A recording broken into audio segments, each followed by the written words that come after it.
Encore plus remis en question après le passage de Mary Simon, le poste de gouverneur général peut-il devenir un véritable levier d'influence? Avec Alain Reyes, Déborah Cherenfant, Jacinthe Evarel et François Lambert, c'est parti pour 30 minutes de débat.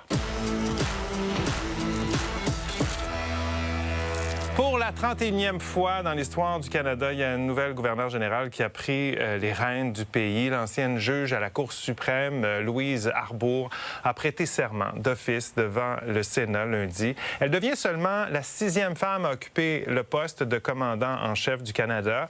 Celle qui a défendu pendant plusieurs années les victimes d'abus de pouvoir se retrouve aujourd'hui à représenter le roi Charles III, la plus haute fonction au pays. Faire régner l'ordre constitutionnel et protéger les institutions canadiennes. C'est le mandat confié à Louise Arbour. Dans sa première allocution, la nouvelle gouverneure générale a tenu à lancer un message d'espoir et d'unité aux Canadiens. Notre avenir est notre projet commun, un projet qui nous appelle à concilier les multiples perspectives qui façonnent notre identité collective. Ne freinons pas notre élan vers le progrès par peur de la différence. Sa réputation n'est plus à faire parmi les hautes instances internationales. La juriste de 79 ans a entre autres occupé le poste de haut-commissaire aux droits de l'homme des Nations unies. Elle a donné une voix à ceux dont la dignité était bafouée, là où les personnes au pouvoir préféraient le silence. En mai dernier, l'annonce de la nomination de Mme Arbour avait été accueillie favorablement. Plusieurs organismes de la francophonie au pays s'étaient réjouis du fait qu'elle soit bilingue. Mais tout le monde la surnommait la reine, dans le bout de la rue Sainte-Catherine et de la Main. Ce qui n'était pas le cas de sa prédécesseur. Nommée par Justin Trudeau en 2021, Mary Simon a été la première autochtone à accéder à ce poste. Son incapacité à parler le français a cependant été vivement critiquée tout au long de son mandat. Ça avait été malheureusement une erreur. Je pense que c'est important que ce soit une francophone et que la personne soit bilingue. C'est un poste très symbolique dans notre société. Notre question ce soir, est-ce que Louise Arbour peut redorer l'image du poste de gouverneur général du Canada? Position, qu'est-ce que tu en penses, Alain? Je le pense vraiment. Je pense que le problème, c'était pas l'existence du poste, mais plutôt la crédibilité à cause du travail des anciennes gouverneurs générales. Et je pense qu'avec le CV qu'elle a, puis ça a été souligné, je pense, par tous les politiciens, toute la classe politique, elle a ce qu'il faut faire la différence pour redorer cette image-là. Déborah? Je pense la même chose. Je suis dans le camp du oui aujourd'hui parce que sans avoir à changer rien dans le poste actuellement, avec la crédibilité, comme Alain le mentionne, avec la carrière, le caractère exceptionnel de son parcours et aussi pour la crédibilité, j'ai envie de dire, à l'international et la crédibilité qu'elle accorde à Mark Carney, qu'il a nommé, je pense que l'accueil de la nomination de Louise Arbour comme gouverneur général, la surprise, l'agréable surprise que ça a créé, ça montre à quel point on fait confiance à cette personne qui amène une dimension plus importante à ce poste de gouverneur général. Jacinthe. C'est rien enlevé à la personne, mais elle reste qu'elle incarne le sommet de le sommet de la hiérarchie institutionnelle canadienne, qui est l'héritage de la couronne britannique. Et en ce sens-là, elle ne peut pas renouveler ce vieux symbole-là, qui reste quand même une marque permanente qu'un pays souverain est finalement toujours sous ce sommet britannique. Avec le roi monarchique. Donc, c'est ce que tu veux nous dire. Qu'est-ce que tu en penses, François? Elle a eu une belle carrière. Elle n'est pas jeune non plus. Il ne faut pas oublier qu'elle va être obligée de gérer aussi Rideau Hall là-dedans. Mais sincèrement, Michaëlle Jean n'était pas incompétente quand on l'a nommée là. Julie Payette, elle avait quand même tout un CV. Puis regardez ce que ça a donné. Alors, tu es en train de nous dire que ça peut mal tourner. Ça même va avec mal un beau tourner. CV. OK. On a de la matière pour se rendre jusqu'à 23 heures. Le clan, donc, du oui d'un côté et du non de l'autre. Allons voir comment se divisent nos internautes en ce début d'émission. La question est en ligne depuis 17 heures. Eh bien, 62 des gens qui ont répondu à la question avant 22h30 pensent que oui, Louise Arbour peut redorer l'image du poste de gouverneur général, alors que 38 croient que non. On part ça comme ça. On efface. Et écoutez un peu nos débatteurs. Quand vous êtes prêts, vous allez voter et commenter par courriel sur X ou sur Blue Sky. Petit rappel, vous avez vos interrupteurs. Gênez-vous pas pour vous en servir. Il y a beaucoup de matière dans tout ce que vous avez dit aujourd'hui en entrée d'émission. D'abord, rappelons un peu, la gouverneure générale, Qu'est-ce que ça fait, Alain? C'est une très bonne question, bien du monde. Il y a le côté représentation. Hein? La gouverneure générale remet des prix, des distinctions. On a tous connu des gens qui ont reçu la médaille du lieutenant-gouverneur aussi. C'est son homologue de la province qui fait le même travail que cette personne-là. Elle représente le gouvernement au niveau à l'international. Elle est aussi, de façon symbolique, la chef de l'armée canadienne. Bien, je tiens à le souligner. C'est la représentante du roi Exact. et qui exerce ce pouvoir-là. Mais ça reste un pouvoir qui est symbolique, il faut le nommer. Puis ça me permet juste de dire juste un élément là, avant d'aller un peu plus loin. Tu sais, je pense qu'on peut tous se poser la question par rapport à la monarchie, pour ou contre. C'est ce que Jacinthe Ève souligne, là. Puis je pense qu'il n'est pas nécessairement là le débat, parce que cette question-là, si les gens étaient prêts à rouvrir la Constitution, on pourrait la faire, ce débat-là. Mais je veux juste dire... Allons pas trop vite. On va revenir sur la question de changer. Par rapport à ça. Donc, son poste, quand même, il est essentiellement symbolique, seulement symbolique? Il était symbolique, mais elle pourrait jouer un autre rôle. Puis c'est là que Mark Carney essaie d'emmener cette personne, cette gouverneure générale-là, avec cette crédibilité-là, comme peut-être une alliée avec ses contacts au niveau international pour le travail qu'il fait présentement. OK. Est-ce qu'on peut changer ce travail-là de la gouverneure générale, selon toi, Jacinthe Ève? Bien, elle est non élue. Alors, si on lui donne plus de place, plus de pouvoir, ça pose quand même la question, pourquoi lui donner plus de place, plus de pouvoir, autre que l'aspect symbolique et cérémoniel, parce qu'il y a l'aspect très cérémoniel aussi qui la concerne. Et on sait qu'elle s'inscrit dans la même idéologie que notre premier ministre Mark Carney. Donc, elle peut peut-être donner de la légitimité à sa vision idéologique du Canada, une vision un peu plus axée sur les organisations internationales, une vision plus mondialiste. Mais même s'ils sont en harmonie dans leur idéologie, dans leur vision du Canada, il reste qu'elle a la légitimité de la couronne, la légitimité symbolique, mais elle n'a pas la légitimité du vote populaire. OK. Sauf qu'il y a quand même une unanimité. Là. Quand on a entendu son nom, il fallait les chercher, là, les critiques. Là. Ah, définitivement. Après, il faut quand même regarder et se rappeler qu'on a une perspective québécoise. Donc, Louise Arbour étant née à Montréal, une Québécoise, une personne bien de chez nous. Donc, c'est clair que les commentaires face à l'annonce de sa nomination étaient largement positifs. Moi, je n'ai pas vu, effectivement, de critiques, comme tu le dis, parce que c'est une femme au-delà de parcours. François mentionnait Julie Payette, Michaël Jean. Je n'enlève rien aux carrières de ces femmes-là, mais on est quand même au-dessus en termes de réalisation, en termes de parcours.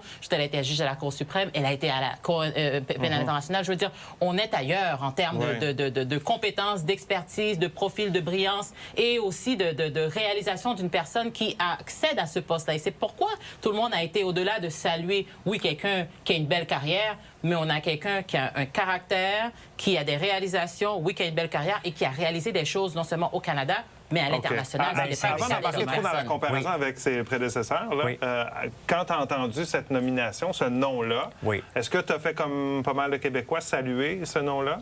Oui. Mais sauf, Déborah vient d'exactement tout dire les problèmes qui vont se présenter parce que c'est une femme de caractère. C'est une femme qui va vouloir laisser sa marque alors que c'est un poste symbolique. Donc, elle va vouloir prendre des décisions alors qu'elle ne pourra pas en prendre. Et ça va créer un clash qui ne fonctionnera pas. Moi, donc, tu es d'accord avec, juste te dire, parce que ça va un peu dans le même sens, là, Frédéric Bérard, un de nos débatteurs, avocat, qui a travaillé avec elle. On lui avait parlé là, quand son nom est sorti. Il disait qu'il pense qu'elle ne restera pas longtemps, qu'elle est brillante et qu'elle n'est pas restée longtemps à la Cour suprême parce que ça ne bougeait pas assez.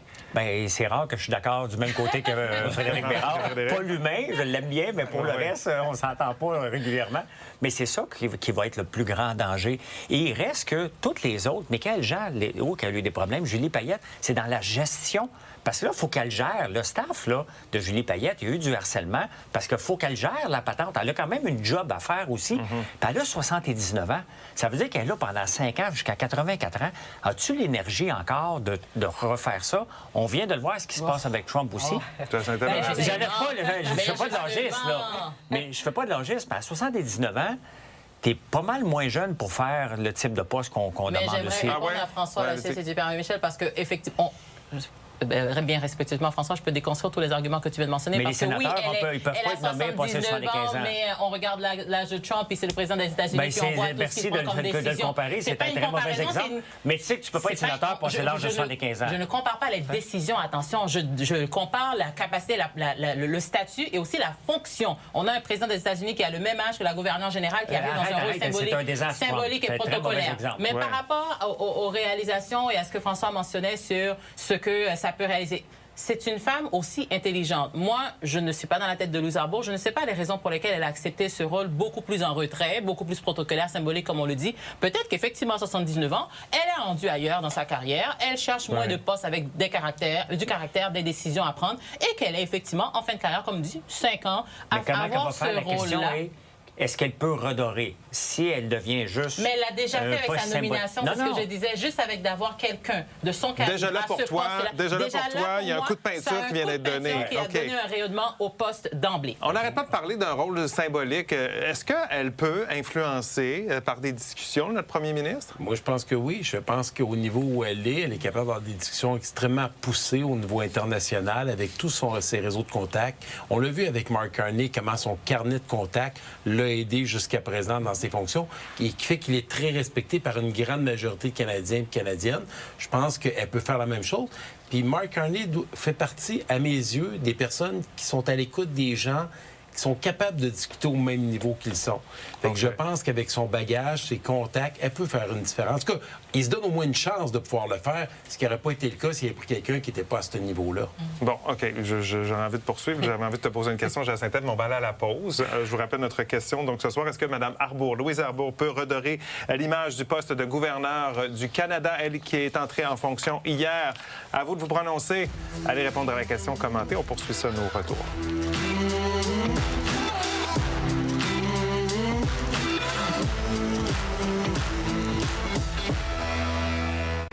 On est de retour au débatteur. Est-ce que Louise Arbour peut redorer l'image du poste de gouverneur général? C'est la question qu'on vous pose. Allez vous prononcer, commenter également. Jacinthe, est-ce que Mme Arbour incarne bien la vision du gouvernement? Bien, je trouve qu'on tombe dans le piège de tenter de qualifier Mme Arbour. On est tous d'accord et il y a une grande unanimité sur la profondeur, la richesse de ses expériences, son bagage, ce qu'elle incarne, la crédibilité. Ça n'a rien à voir, dans le fond. La question, pour moi, je ne l'interprète pas si Louise Arbour rehausse la fonction. La fonction contraint l'action de la personne, peu importe qui on nomme là, à un moment donné, la fonction contraint. Et le fait qu'elle ne soit pas élue, le fait qu'elle a un rôle symbolique, elle ne peut que servir à donner un prestige supplémentaire. Si tu salues son parcours puis sa nomination, est-ce que tu penses qu'elle a ce qu'il faut pour qu'elle pourrait aller jusqu'à changer un peu la nature de la fonction? Bien là, à ce moment, je ne pense pas, non. Elle pourrait vouloir le faire, mais c'est un rôle historiquement bien campé dans notre Constitution canadienne. Alors, je vois pas pourquoi elle se mettrait à vouloir en prendre plus grand. Alors, elle est un peu contrainte dans cette cage dorée-là. Si elle veut faire plus, ben c'est juste qu'on assure de donner une dorure à ses fonctions. J'ai entendu des noms tout à l'heure. Rappelons-nous d'Adrienne Clarkson, Mary Simon, Julie Payette. Je l'avais oublié. Pourtant, beaucoup de dépenses. Oui, c'est ça. C'est ça, j'allais dire, ce sont tous des noms qui ont été reliés à des controverses, pas pour nécessairement les mêmes raisons. Est-ce que vous croyez qu'elle peut réussir à ne pas tomber dans la controverse, justement?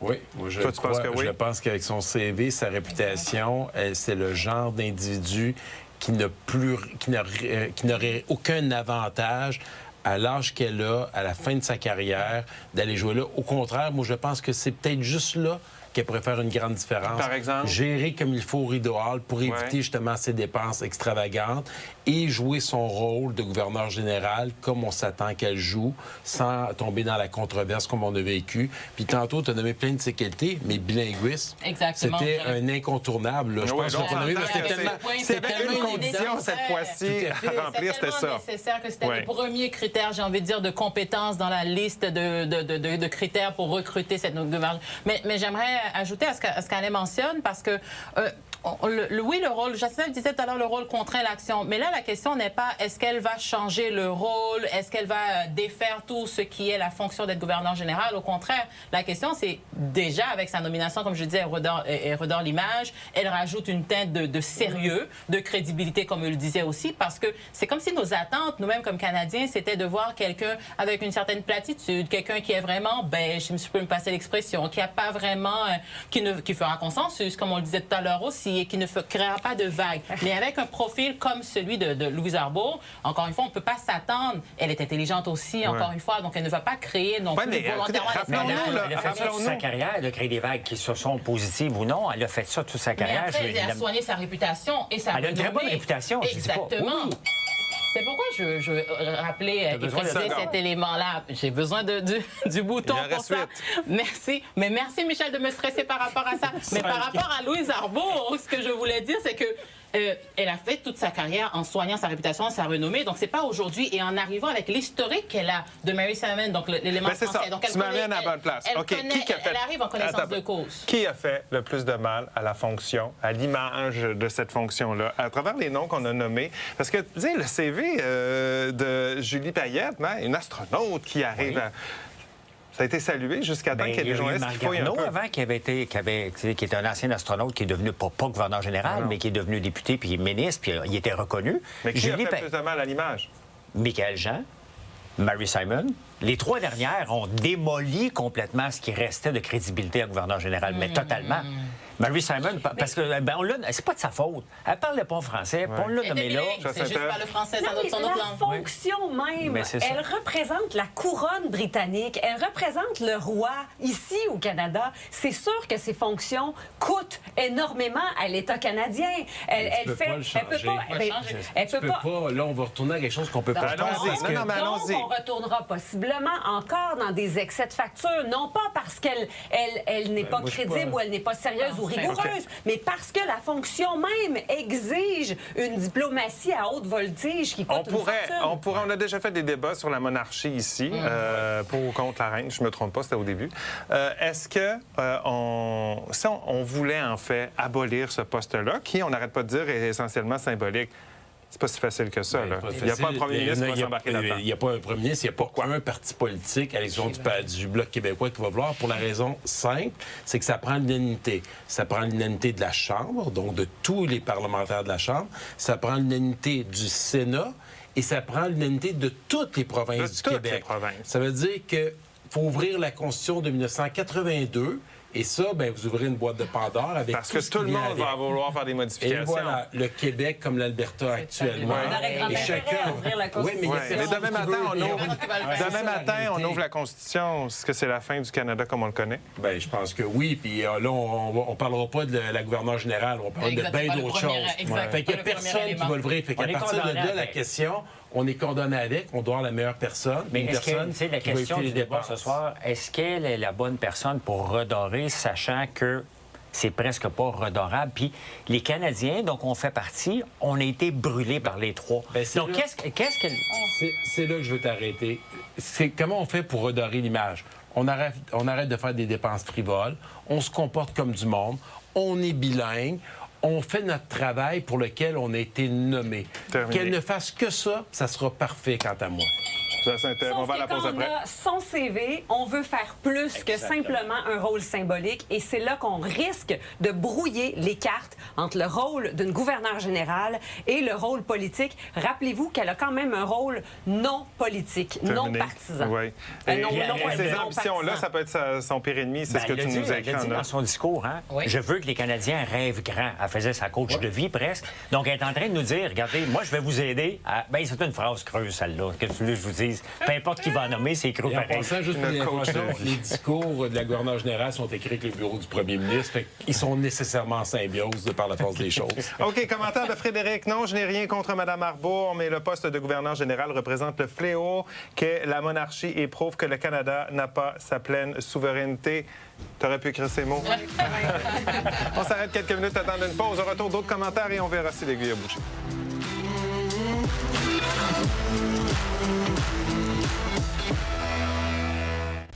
Alors, est-ce que Louise Arbour peut redorer l'image du poste de gouverneur général du Canada? Charles nous dit oui. Mme Arbour peut certainement redorer l'image de cette fonction. La crédibilité d'une institution commence par celle de la personne qui l'incarne. Yvan nous dit non, c'est un poste inutile qui devrait être aboli. C'est une autre fonction de trop qui est payée par les contribuables. Et Michel nous dit oui, Louise Arbour a un CV bien garni et si quelqu'un peut redorer l'image de ce poste, c'est bien elle. Cette femme est un vrai Top Gun de haut niveau. Tiens, les Top Gun. On aimerait en avoir un peu partout. On a vu dans le passé, avec les noms qu'on a nommés, que les gouverneurs généraux ont parfois été des distractions pour un gouvernement et même des boulets pour certains gouvernements. Est-ce que vous pensez qu'avec Mme Arbour, on a au moins cette sécurité-là, qu'elle ne sera pas... Non, elle ne sera pas un boulet parce que c'est Mark Carney qui l'a choisi. Donc, il a choisi quelqu'un qui est bien aligné avec sa volonté, sa vision politique, son projet politique. Et ils savent, les deux, qui portent mutuellement un projet politique commun. Mais il reste que sa fonction, elle est supposée être non partisane à Mme Arbour.